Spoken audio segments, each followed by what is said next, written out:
Per lui hanno votato 401 società sulle 422 collegate da remoto, pari al 95% dei votanti.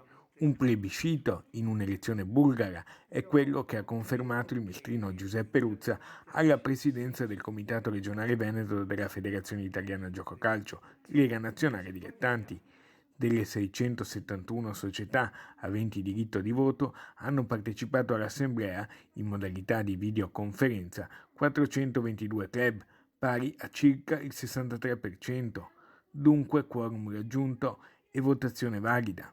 Ruzza, che insieme alla sua squadra rimarrà in carica fino al 2024, era l'unico candidato a succedere a se stesso dopo la rinuncia a presentare una candidatura alternativa, maturata proprio sul filo di lana da quello che poteva essere il suo antagonista, Maurizio Senno di Jesolo.